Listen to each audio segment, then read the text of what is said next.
Arteta must show he has learned from past mistakes to resolve Arsenal crisis. Since his appointment in December 2019, Mikel Arteta has failed to guide Arsenal to a victory over Burnley in 3 attempts. This weekend the Spaniard will be hoping it will be fourth time lucky, as if not, he could be packing his bags before dusk on Saturday.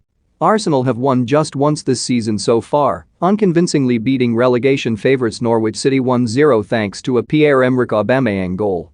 Prior to the match, the Gunners were rock bottom of the Premier League after 2-0 losses to both Brentford and Chelsea before being humiliated 5-0 by Manchester City. After spending over £150 million in the summer, most were expecting Arsenal to look like a rejuvenated side ready to mount a European charge, but they look more likely to be in a relegation scrap than fighting for the top 4 based on this campaign so far. If the Gunners slump to another uninspiring result against the Clarets, then even more pressure will be heaped on Arteta, and if his side falls to a defeat, then you have to feel it is only a matter of time before he is shown the door, no matter what those higher up the ladder have said about the project. In their last 3 meetings against Sean Dyche's men, Arsenal have drawn twice and lost once. Arteta's 4-2-3-1 system has played into the hands of Burnley's standard 4-4-2, where they are able to outnumber the lone striker and also crowd out the Gunners' attacking midfielder.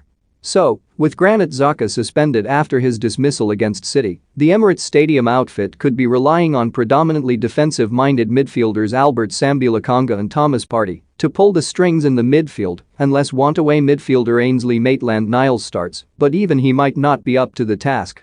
Arteta must show that he has taken the initiative to adapt for certain fixtures and be tactically flexible depending on the opponent. Potentially, although very un-Arteta, a system shift is required to get a result at Turf Moor this Saturday. Should Mikel Arteta be given more time at Arsenal?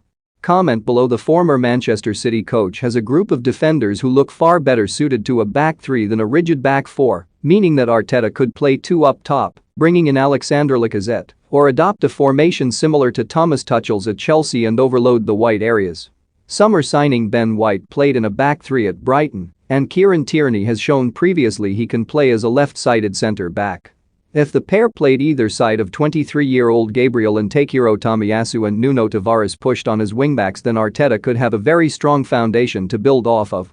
The 39-year-old will know from previous meetings that Burnley's biggest threat offensively is their aerial presence and that his defense will need to be at their very best at set pieces to keep a clean sheet. Speaking about his largely new squad before the Norwich game, Arteta said, "It is a project we believed in, that we have to assemble, as it is the option that is the best for the future of the football club, and we all take responsibility because we've all been involved in the decision. Now we have to make it work." It is understandable that the ex-Everton midfielder is pleading the fans for time. However, if he cannot beat a bottom half side like Burnley with no